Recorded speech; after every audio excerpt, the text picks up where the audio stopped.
നമ്മളിന്ന് വയ്ക്കാൻ പോകുന്ന ഉപ്പും പുളിയും രസമാണ്. അപ്പോൾ അതിലായിട്ട് വേണ്ടത് പുളി ഞാൻ വെള്ളത്തിലിട്ടിട്ടുണ്ട്, പച്ച കൊത്തുമല്ലി, വലിയ മുളക് 2 എണ്ണം, കുറച്ച് സാമ്പാർ പൊടി, പച്ചമുളക്, ചെറിയ ഉള്ളി, കടുക്, എണ്ണ, വെളുത്തുള്ളി. അപ്പോൾ ഇത്രയും സാധനങ്ങളാണ് വേണ്ടത്. അപ്പോൾ ആദ്യം നമുക്ക് ഇതിനോട്ടുള്ള കൂട്ട് തയ്യാറാക്കാം. ഇത് വളരെ ടേസ്റ്റാണ്, എല്ലാവരും ഒന്ന് ചെയ്ത് നോക്കണം. പച്ചമുളക്, വെളുത്തുള്ളി, ചെറിയ ഉള്ളി, പച്ച കൊത്തുമല്ലി,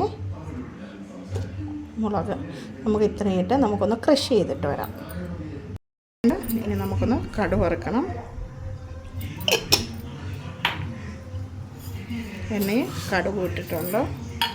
ഇതിൽ പച്ച കൊത്തുമല്ലി ഇട്ടത് കൊണ്ട് ഞാനിതിൽ കറിവേപ്പില ഇടാറില്ല.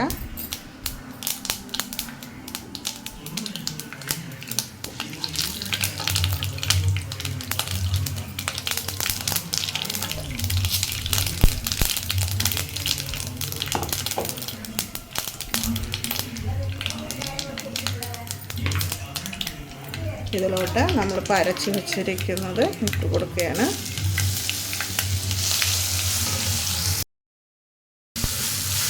നമ്മൾ അരച്ച് വെച്ചിരിക്കുന്ന അരപ്പ് ഇതിലോട്ട് ഇട്ടിട്ടുണ്ട്. നന്നായിട്ട് അരച്ചിട്ടില്ല, ഒന്ന് ക്രഷ് ചെയ്താണ് എടുത്തത്. കുട്ടികൾക്കൊക്കെ വളരെ ഇഷ്ടമാവും ഇത്. വലിയവർക്കും അതുപോലെ തന്നെ. ഇത് മാത്രം മതി ചോറ് കഴിക്കാൻ. വളരെ ടേസ്റ്റാണ് കേട്ടോ. അപ്പോൾ എല്ലാവരും ഒന്ന് ഉണ്ടാക്കി നോക്കണം.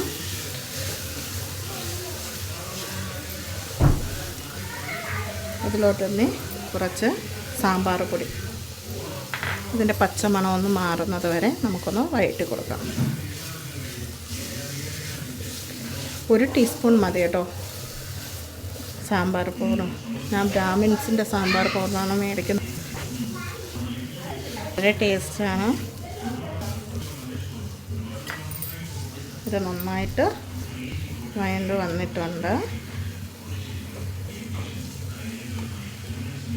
നമുക്കിതിലോട്ട് പുളി നമ്മൾ വച്ചിരിക്കുന്നത് ഒഴിച്ച് കൊടുക്കാം.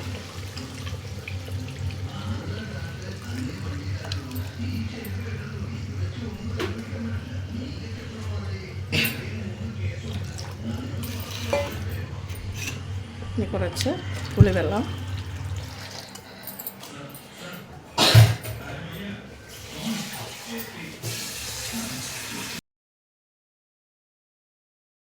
പാകത്തിന് വെള്ളം ഞാൻ ചേർത്തിട്ടുണ്ട്.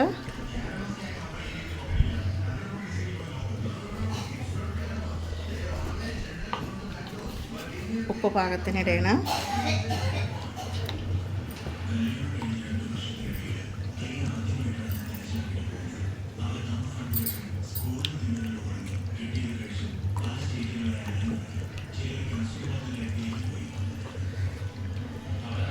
ഇതിനെ നമുക്കൊന്ന് തിളപ്പിച്ചെടുക്കാം. പുളിയും തിളച്ചിട്ടുണ്ട് നല്ലതുപോലെ.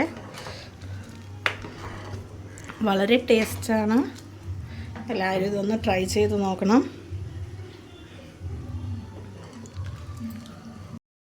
നല്ലതുപോലെ തിളച്ചിട്ടുണ്ട്. അപ്പോൾ എല്ലാവരും ഇതൊന്ന് ട്രൈ ചെയ്യണം. എല്ലാവരും സബ്സ്ക്രൈബ് ചെയ്യണം, ഷെയർ ചെയ്യണം, കമൻറ്റ് ചെയ്യണം, ലൈക്ക് ചെയ്യണം.